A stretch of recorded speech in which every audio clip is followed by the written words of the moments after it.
Hi listeners, this episode is our 200th episode. It's kind of crept up on us, hasn't it, Peter? It certainly has. My goodness, 200. Been your picks for the last 200 episodes? Oof, all of them. Yes, I entirely agree. All of the ones that you were in. Obviously, all of the multicast epics that we've created. Listeners, the story that's upcoming today was not intended to be a multicast epic, but it's ended up being one that, as our 200th episode, it actually works quite well because our 100th episode was obviously when Steve came on and did Jimmy Olsen with us, and that all went very well. And I think if we'd thought about it, we might have of making this a special souvenir edition episode. Double-sized anniversary episodes. But we didn't even notice until after we'd recorded it, so... This is just a little preamble before we start, just to say thank you for supporting us. I can't believe we're at 200 episodes. Neither can I. And we're only in 1974. Oh my goodness. Well, only one thing to do, and that's to fire up this transmatter device. Absolutely. A long way still to go, but let's get on with it. Transmitter device activated. Coordinates set for Earth 2. Hey everyone, welcome to the Earth 2 podcast, your weekly exploration of the DC Comics multiverse and the legacy of their Golden Age characters through the Silver and the Bronze Ages of comics. I'm Peter Watson. This is Chuck Lordan's. I'm Kelly Blair. I'm Ellie Steele. And I'm David Steele. Welcome back. Thank you for joining us. It's all about the Golden Age legacy aspect this week. I think that's fair to say, isn't it, Peter? It most certainly is, yes. That influenced my suggestion that we do this incredibly straightforward 7-page story, which, as you can probably guess from our intro, has become much more complicated than originally planned. This week we're doing a story from issue 434 of Action Comics, first published on the 31st of January 1974, halfway through the Doctor Who story Invasion of the Dinosaurs, if you worry about such things. It's a brilliant cover. Peter's going to tell you all about it. Yes, we have the Action Comics logo at the top. Superman is in a dentist's chair. And there is a dentist with an evil-looking goatee who is pulling at his mouth with pliers. My goodness. The dental hygienist behind us is so shocked and appalled she's covering her eyes. She can't bear to look. And there are some captions at the bottom of the page. And they say, "How can the mightiest man on Earth be overcome by a mere toothache? For the astonishing answer, read, the Krypton Connection." And at the very top of the cover, it also says, "In this issue, Action Plus with Green Arrow." Yes, it does, because it's the Green Arrow story that we're going to do. Now, very quickly, I must just say that this is a bit of a Defenders issue 39 type cover, because at no point in the story does Superman end up in a dentist chair looking pained. So there you go. If you bought this based on the cover, you'd have been really annoyed. Clark ends up in the chair, which is nice. A nice fun story with art by Kurt Swan and Vinnie Coletta, but I'm sure other podcasts have covered it. No, we are doing the Green Arrow backup strip this week because it features an appearance from Black Canary, one-time Justice Society member and Earth 2 emigre, and also features Zatanna, the daughter of the Golden Age adventurer Zatara, who is obviously, they've both appeared in the show previously. And as you may have gathered from our intro, we have invited back a few people who have voiced these characters in the past to help us out. Isn't that right, Peter? It most certainly is. We have Chuck Lordan's back as Green Arrow. We have Kelly Blair as Black Canary, and indeed your sister, Alison Steele, as Zatanna. Yes, another international effort, recording as far apart as Paisley, Paris, and wherever it is that Chuck lives. Shreveport. I'm sorry, Chuck, I apologise. So without any further ado, story begins. Green Arrow logo at the top, as you'd expect, and we see the Emerald Archer in his full kit. It looks like he's working with a penknife, carving a shaft or creating a new special arrow. And he addresses us, the audience, and says, "Sometimes I think somebody up there decides once in a while that I don't get to suffer enough. Like the other afternoon when Zatanna, you know, that cute girl magician, appeared in Ollie Queen's public relations office to tell me about Zatanna's double identity." And very quickly, because we don't want to interrupt the flow of the story too much, a little box gives us the credits for this story. Story by Elliot Magan, with a little help from Alan, Sal, Neil and Joanne. Art by Dick Dillon and Frank McLaughlin. Editing by Julius Schwartz. Awesome. The story begins properly. We see Ollie in an inset panel, still whittling away the arrow shaft, as he says, "Listen, Dinah Lance and I had just been to this martial arts movie that she really couldn't get into. And we cut to Oliver and Dinah entering Ollie's office, Oliver Queen Public Relations, on the door. They both look phenomenal. Oliver's wearing brown trousers, he has a black waistcoat, a green shirt, a little green necktie.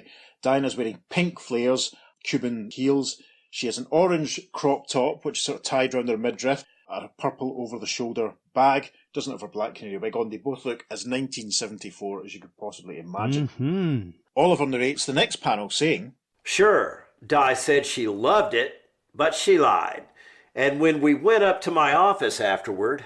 As they enter the office, there is a familiar figure in fishnets, tails and a top hat, who says, Oliver, dearest, I've been waiting. Dinah exclaims, Zatanna?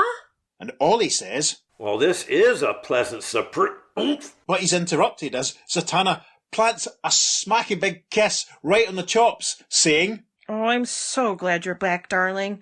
Who's your little friend?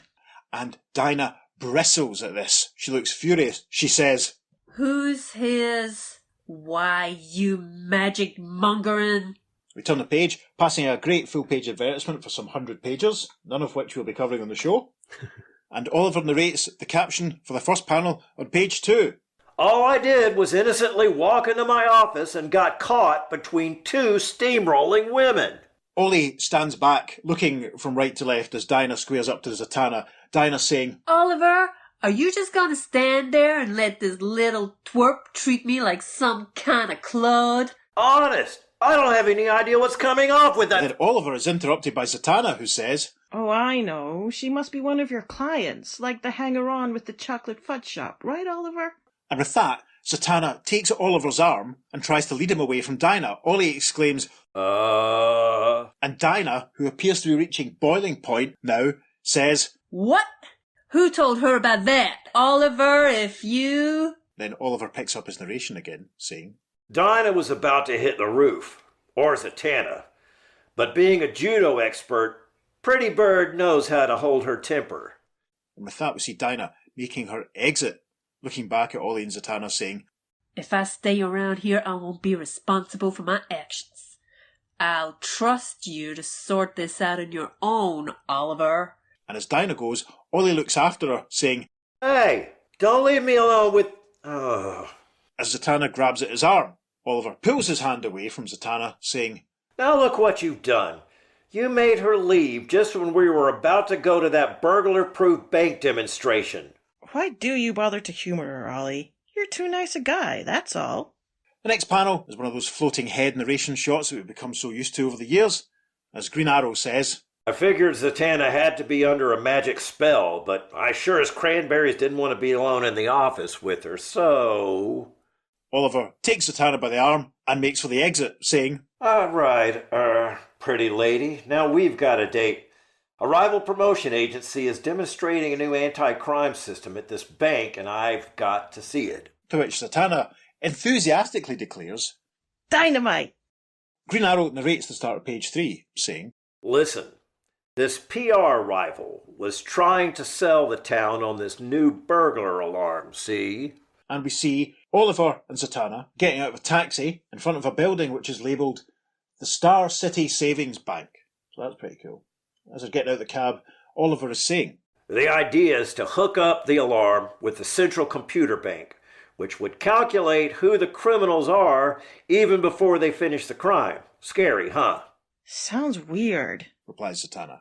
They make their way into the building in panel 2, Zatanna saying, It's as if they were turning everyone into a little card with holes punched in it. Personally, I think it's a crock.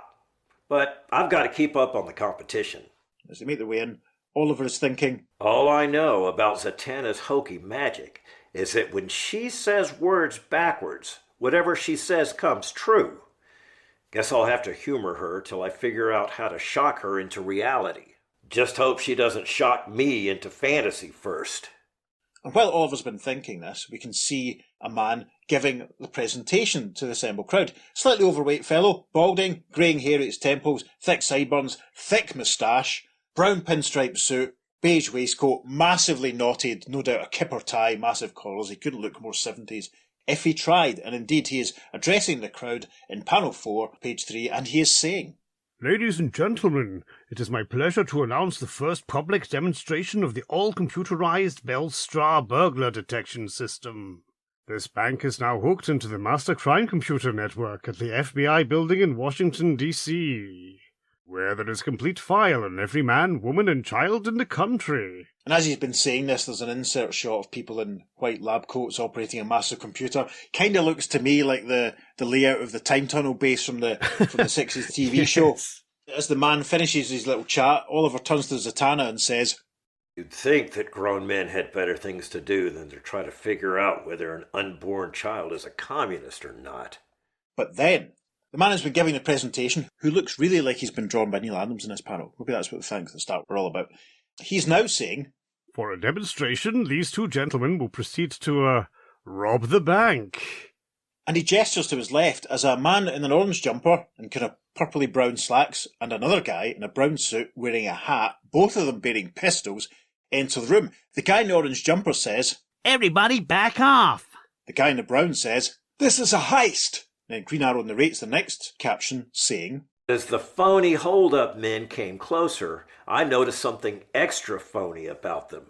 And we see in this panel Oliver whispering to Zatanna, Those bank robbers are supposed to be hired actors, but I can see lines on the back of their necks for rubber face masks. As he says this, he pulls Zatanna towards the back of the room, towards a sort of open door that he ducks into. Zatanna then says, You're right. They're real robbers. And we see Oliver getting changed into his Green Arrow kit as he says, We're going into action, baby.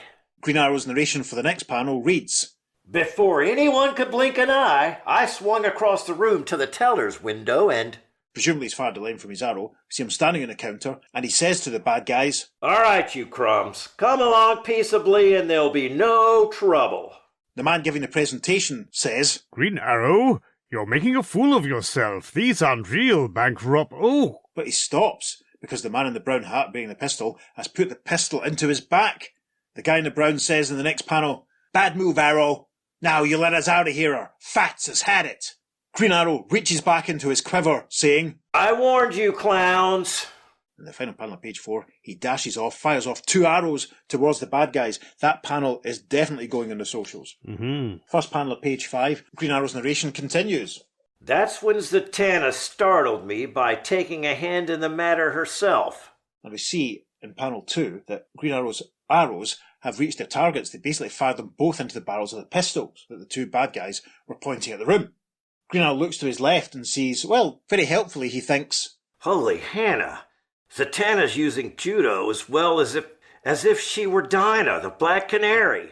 I get it now. Somehow she's magically given herself the canary's personality. And sure enough, we see Zatanna doing an excellent judo flip of the guy in the orange jacket, flipping him up and over her shoulder.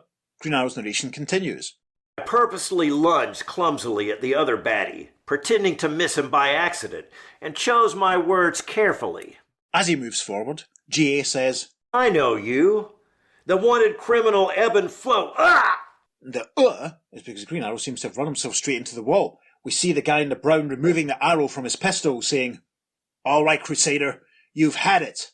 Green Arrow's narration for the next panel then reads, While I faked unconsciousness, Zatanna leaped from the other side of the room.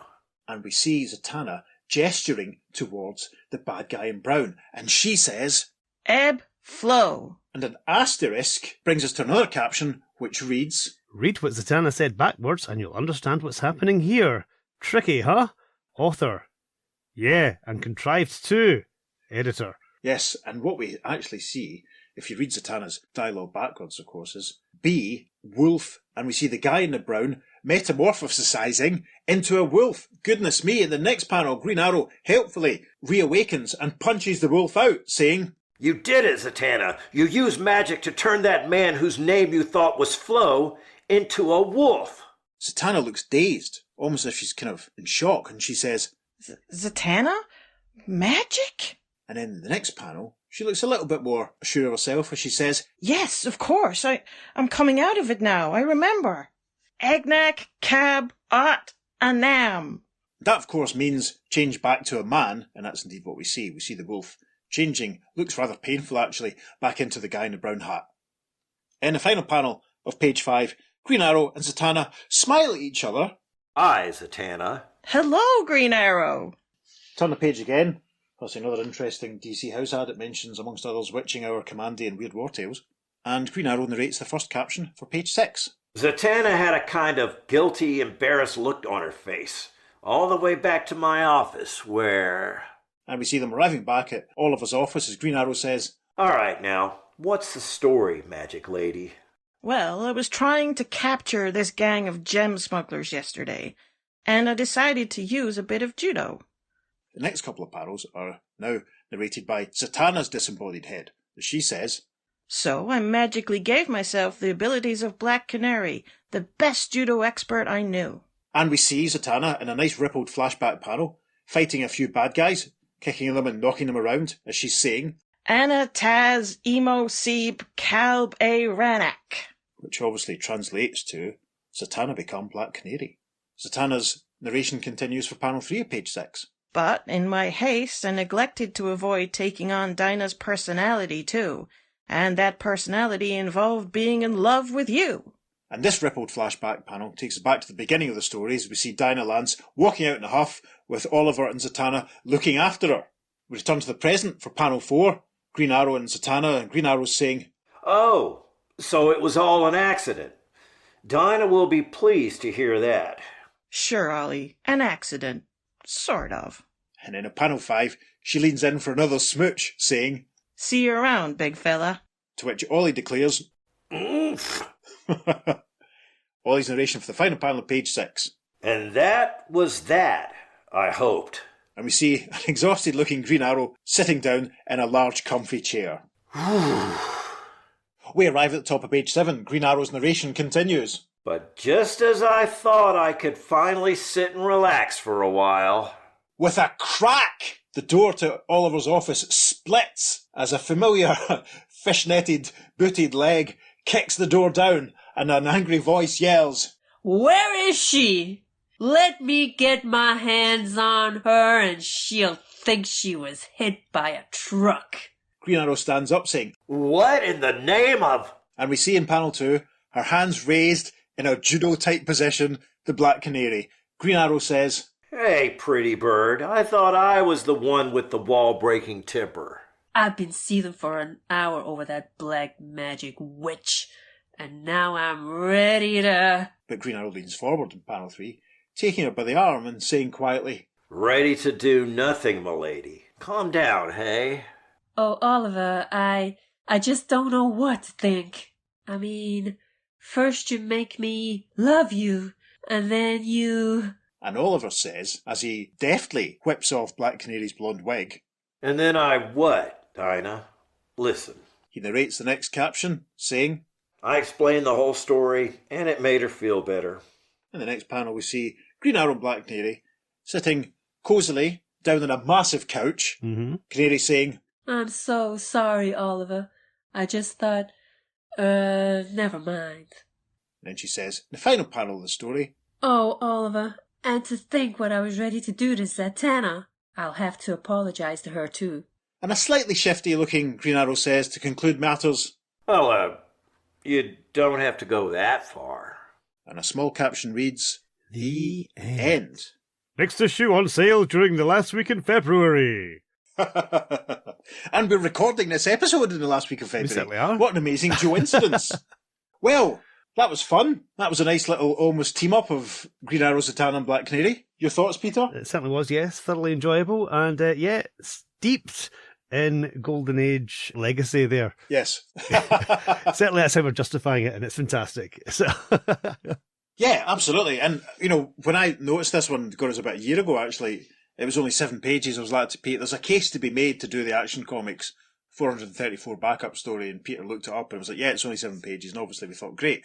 And then obviously, after we did all the multicast stuff over the last year, we thought, yeah, we should probably ask Chuck and Alison and Kelly to do the voices again. So we did, and that's given Peter 10 times as much work as it would have been otherwise if we'd just done it ourselves. But hey, that's how we roll. But there we are. No, I like it. It's fun. I like the accidental sort of side effect of Z taking on Canary's personality. Yeah, without a doubt. Instead of just the surface abilities. That's pretty cool. Well, I suppose Zatanna become Black Canary is, Be careful what you say, Z. That's what I say. Yeah, I suppose, yeah. Mm-hmm. You must come across words that actually exist as a backwards word and say things accidentally sometimes. Yeah. Listeners, what words can you think of that are other words if written backwards? Write in with your favourites. Go on, Brian. Zatanna's arch nemesis, the palindrome.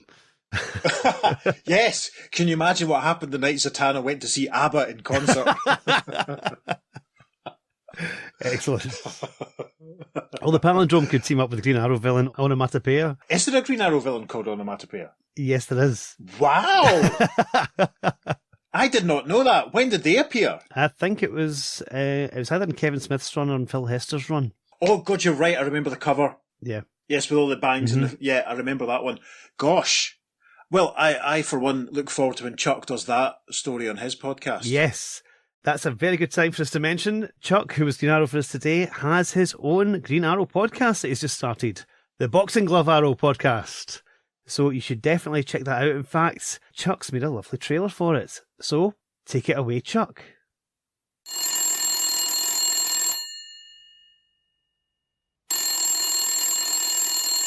Hello? Yeah, this is Chuck Lordens, the Savage Chuck. Who is this? An intergalactic reporter from the Earth 1 dimension. Why do you want to talk to me? You heard I was making a podcast about the Earth 1 Green Arrow Oliver Queen. Well, yes I am. Who the hell do I think I am? I'm a hospital groundskeeper and an art teacher at the Renzi Center, an after-school education program, and a big old geek who loves all the cheese. Well, yeah, I'm exposing secrets of a mysterious crime fighter, but only people on Earth 1 are going to hear it. At least I hope some of them will. What will I cover? Well, I've always been fascinated by Oliver's evolution. He started out as a clone of Batman, complete with a kid's sidekick, arrow car, aeroplane, and an arrow cave. But around the late 60s, he became a social justice warrior with a bit of a chip on his shoulder. He screwed up more than the other heroes he hung out with in the Justice League, sometimes getting abrasive. I've always identified with him. I'll also talk about his sidekick, Roy Harper, Speedy, and his association with the Teen Titans. I'll cover his on-again, off-again love interests, Dinah Lance, the Black Canary, Pretty Bird, and her associates. Of course, lots about his friendship with Hal Jordan, the Green Lantern, the legendary hard-traveling heroes. I'm not going to cover every single issue. I'm selecting particular tales that show his character development and stories that I and my co-host love and want to talk about. Yeah, occasionally I'll have a co-host. Friends of mine who love talking comics. Why am I doing this? Green Arrow's my favorite superhero. His comic book stories have been created by legendary writers and artists. Mike Grell, Denny O'Neil, Paul Kupperberg, Elliot S. Maggin, Judd Winnick, James Robinson, Brad Meltzer, Kevin Smith, yes, that Kevin Smith, Jack the King Kirby, Neil Adams, Trevor Von Eden, Dick Dillon, and many more. Also, I was inspired by podcasts like the Earth 2 podcast with David Steele and Peter Watson, and the Prairie Justice podcast with Ranger Gord. Now leave me alone. I'm going to go ride my bike and listen to K-pop. Welcome to the Boxing Glove Arrow podcast, exploring the life and times of the Emerald Archer, the Green Arrow, known to some as Oliver Queen. This is not the man you know from live-action television. This is the hero we know from Silver Age comics and beyond. The bold bowman who fought evildoers with his sidekick Speedy, his chums in the Justice League of America, and the love of his life, the Black Canary. It's time for the Boxing Glove Arrow Podcast! Well, that sounds amazing. What do you think? No, it does. I'm so chuffed that Chuck's doing this because obviously, you know, he's voiced Green Arrow for us a few times now. Hopefully he'll be able to do it again for us in future if we ever ask him to. Yeah, it's great. I'm really excited. I don't know too much about Green Arrow, so I'll be following along. Good. Chuck's the man for it. We've seen some stuff on his socials recently, how he's made his own boxing glove arrow. A literal boxing. It's incredible, yes. It's great. And he's been posing up a storm. So again, our massive thanks to Chuck for doing the heavy lifting for the bulk of this episode. and for voicing Ollie in the past, and also, obviously, to Ali for coming back and doing Zatanna for us again, and to Kells for doing Canary again, which is probably the perfect moment to drop in this little chat I had with Kelly whilst recording with her. Hello, everyone. Recording on location right now with Kelly, our pal Kelly Blair, doing her lines for Black Canary for the story we've just done from Action Comics 434. Say hello, Kelly. Hello. How are you? You alright? Yeah, I'm good. Good. Any thoughts on the story we've done today, or Black Canary's role in it? I was kind of surprised by how jealous Black Canary could get. Okay. And her reaction to Zatanna. Zatanna, yeah. Yeah. She's badass and all, but I don't think it's healthy that women like jealousy like that get the better of them to the point where they're going to be threatening violence. Yes. Now, you made the point when you were reading it through that the story was obviously written by a man. Yes. What would you have done differently? How would you have, if this was a similar setup that, Zatanna has taken on this influence of Black Canary's personality and traits, how would you have written Canary in this story? It's a great question. It's hard to say because I quite like that she had that sort of fire behind her to be like, that's my man, step away and all, Mm-hmm. But maybe some of the words she used, I would maybe have changed Yes. that slightly. I don't really see a glamorous hero like Black Canary using a word like Claude, for example, Yeah. I think. So Something stronger, maybe. something not family friendly. Yes, which might not have been approved by the Comics Code Authority. I don't know, who can say? But, maybe instead of letting her jealousy get the better of her to the point where she kicks a door in and threatens violence, Yes. she maybe could have handled that better and trusted in her man, Yeah. in the end, Exactly. it's her man and he's not going anywhere. Of course not. Yeah. I gave Kelly a brief sort of history on Ollie and Dinah's relationship, listeners, so she's fully clued up in as much as we read the first page of the Green Arrow Black Canary wedding special. Now, as I say, on location, visiting Paris for the weekend, and went shopping yesterday and bought a few French editions of some comic books, a couple of which will be stories that we'll cover eventually on the podcast. I also bought Peter something, which we're not going to tell you what it is. I haven't given him it yet. He might have it by the time this episode is released. On the back cover of this nice thing that I bought Peter is a very 80s advertisement for La Ligue de... How would you say that in French then? Justice. Justice. La Ligue de Justice. La Ligue de Justice. La Ligue de Justice. And it features familiar images of Wonder Woman, Green Lantern, Elongated Man. In fact, I should just get Kelly to say the rest of them. There's Zatanna's there, Superman's there, the Green Arrow is there, and Firestorm is there. And we can't forget the Atom. And there's a nice big long blurb on the back, which obviously, because this is a French edition, is in French. So Kelsey's going to read that for us now. No pressure. No pressure. Sur terre comme dans les ténèbres de galaxie, ils sont les vivants défenseurs de la paix et de la justice. Oubliant leur individualité, ils forment le plus formidable groupe de super-héros de tout le temps. Leurs pouvoirs, ils sont inouïs. Découvrez tous les 2 mois chez votre dépositaire habituel. So we all know what that means, obviously. What are they? How are they being sold then? On Earth and in all the shadows of the galaxy, they are these living defenders for peace and for justice. Shadows of the Galaxy, I like that. And forgetting their individuality, they form the most formidable group of superheroes of all time. Right. And then it asks their powers, and their powers are unheard of. Gosh. So now it says, discover every 2 months at your usual outlet or your usual retailer. Okay, awesome. Yeah. So this, of course, now, listeners, is when we give Kels the opportunity to plug and promote her podcast, because that's how we roll. Do you want to give everyone the pitch for your show? Sure, I sure will. So yeah, I live in Paris, and me and one of my best friends who lives here, we have a podcast called Le Presque Parisien, and it's basically 2 girls who aren't French talking about what it's like to live in Paris and all of our challenges and our triumphs and our personal stories. There's a little bit of history in there if you're interested. Basically, we take the cliche of each cliche of living in France and break it down and discuss it. Awesome. And it's very good, listeners, and I'm not just saying that, it's very interesting. So, Kels has helped us out in the past, so the very least you can do is go and give her show a shot. Kelly, thank you so much. You're super welcome. That was really fun. Thanks for having me. Pleasure, treasure. Thanks again, Kels. And of course, at this point, I can now reveal that I have given Peter his present from Paris. Peter, do you want to tell everyone what it was that I brought you back? Yes, it's the French edition of Omega Men 3, the first appearance of Lobo. Yes. Spandex-clad Lobo, as he was in his first appearance. Yes, the first appearance of Lobo in French. There you go, listeners. Put that in your pipe and smoke it. Oui. L'homme première, I think he was probably called. Yes. I picked up a couple of other fun things while I was over, I should say. I got the first appearance and the death of Phoenix, and I'll hold them up for the benefit of Peter and our YouTube viewers. Mm-hmm. A couple of issues of a publication called Strange, well, Special, Marvel Presents Special Strange. DC related, I bought a little comic that reprints the Golden Age Green Lantern and Green Lantern Green Arrow team up from circa Green Arrow and Green Lantern, run about issue 110, run about thereabouts. Oh, yes. And I also bought an issue of Les Défenseurs, which reprints a couple of the Crisis and Infinite Earths related issues of Infinity Inc. Cool. I just really wanted to get a comic that had Our Man on the cover in French, Oui. just while I was there, you know.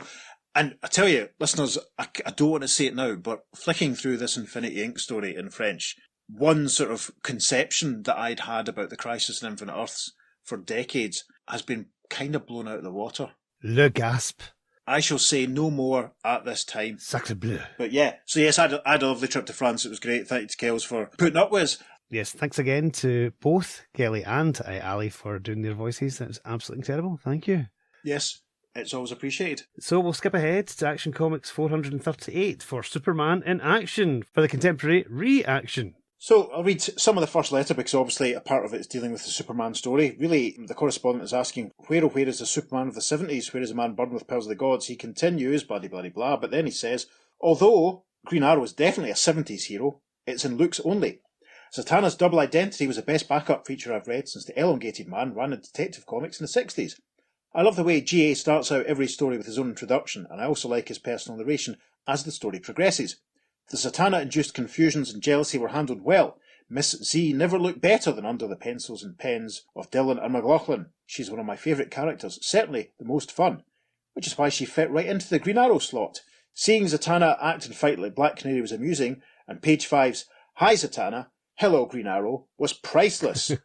In brackets it says, as was the totally unbelievable ebb flow deal, close brackets. To end on a confused note, in the February issue of Money magazine, in the article The Reputation Merchants, Clark Kent's credit report is explored, as his wife's name is given as Lois. This is either conclusive evidence that we live on Earth 2, home of the JSA and a happily married Clark and Lois, or you better tell Superman that Lois had been playing with his computers while visiting his fortress. And that letter's from Bob Rhodey, Oak Brook, Illinois. I think we had a letter from him in one of the Spectre stories that I recorded with Steve. I think you're right as well, yes. That's very familiar. We're going to have to send Steve up to Oak Brook to find out what's going on. See if we can find Bob. The editorial response to that one is... The credit report may be from Earth 2 for all we know. You see, we don't live in Earth 1 or Earth 2. As revealed in a recent Flash story, we're on another Earth. Call it Earth 0, where the heroes of both these Earths are only comic magazine characters, says E. Nelson Bridwell. Earth 0? That's interesting, isn't it? Wow! See, listeners, the correspondence is giving us food for thought on our exploration of the pre-crisis DC Comics multiverse. Yeah. Has Earth Prime actually been stated yet in anything we've covered? I can't remember. No. I don't think it has. No. We'll have to watch for this. Anyway, Peter's going to read the next letter. Dear Editor and Mr. Bridwell, Green Arrow is not an easy character to write about, and it's doubtful that anyone, with the possible exception of Denny O'Neil, has ever captured his essence as well as Elliot S. Magan has. ESM still has trouble with Superman and Robin, but in his 7, is that all? Abbreviated GA stories, he's proved his complete appropriateness for the first feature he ever scripted. His latest, Zatanna's Double Identity, actually read more like an elongated man piece than anything else. But that is often one of the most successful formats for such a short story. In this one, the unbelievable occurrence was completely rationalised under the established scientific supernatural laws of Earth 1, which is the real measure of success of such a tale. And let me reassure Elliot that Ebb Flow, admittedly an Arrow-contrived pseudonym, was far less contrived than the real Ray P. Pannoy of several years ago. Yes, remember that one from the Zatara story, an elongated man, lion appear. Yes, that's right. There you go. Back to the letter. I must object to the last page, though. Black Canary is a quiet, mature woman, a necessary check in contrast to the ebullient, hot-tempered Green Arrow. She does not go around kicking in doors out of sheer jealousy. I'll forgive Mr. Magan this time, keeping in mind his regular feel for both characters and the relationship in past stories. And that's from Richard Morrissey from Framingham, Massachusetts. That's interesting, because obviously Kelly herself said there about the way Canary was reacting. She obviously, she was standing by her man. It's simple as that. The next letter just deals with the Superman story, so we're not going to worry too much about that. But that was all right. It was a fun little diversion. It certainly was. As we said in the past, we weren't going to do every single Black Canary story, because we'd be here for the rest of our lives. But, Zatanna is a legacy character. Yep. Black Canary is that soon-to-be incredibly complicated trans-dimensional Earth 2 to Earth 1 emigre. And it's nice to have them sort of teaming up and Oliver getting flustered in the middle of it, quite frankly. Of course. I hope that the rest of the demonstration of the bank anti-bank robbery situation went on okay. They didn't really cut back and tell us about that. I believe it went swimmingly. Yes, I've been losing sleep over that, quite frankly. Listeners, have you been losing sleep over it? Why don't you write into us and let us know? You can email us at theearth2podcast@gmail.com. Make sure you follow us on social media for some lovely bonus material for this and indeed every episode. On Facebook and Instagram at the Earth2 Podcast, and at Twitter we're at podcast_Earth2. Or you could even drop us a voicemail if you go to speakpipe.com/the Earth2 Podcast. You can tell us with your voice, which is probably holding up better than mine, what you thought of this story. Yes, please do. And of course, if you have been losing sleep over it, you can just go back to last week's episode and get some help from the Sandman. He'll sort you right out nicely. Once again, Peter, it's a pleasure to have you back. Yay. Not taking it for granted at the moment. That went very well. And again, massive thanks again to Chuck, Kelly and Alison for joining in and having a bit of fun with that one. Indeed. Cheers, we hope guys. you enjoyed it, listeners, just as much as we did. Be sure, as usual, to check out the socials. We'll see what we can find to fill it up this week. All the usual fun to be had. We'll also put a link in the show notes to both Chuck and Kelly's podcast for you to check them out. We certainly will. Alison, you have to start your own podcast now. No pressure. On that bombshell. I've been Peter. I've been David. Thanks for listening, folks. Take care. We'll see you soon on The Earth The Earth Zero 2 Podcast. Transmatter cube activated. Return coordinates set for Earth Prime. Hello, Peter. We forgot to record Kelly's intro. Save you. Anyway, so, a couple of times, whatever. I'm Kelly Blair. I'm Kelly Blair. Well, I can. I'm Kelly Blair. That'll do. No. Do another one. One more without One you more. laughing in the background. Is this still recording? Yes. Is this thing on? Yes. And Dinah bristles at this. She looks furious. She says, "Who's his? Why, you magic mongering?" Dinah saying, Oliver, are you just gonna stand there and let this little twerp treat me like some kind of clod? "Oliver, are you going to stand there and let this twerp treat me like some kind of clod?" I'm obviously laughing because I'm remembering the first time Kelly read that through. It was very funny.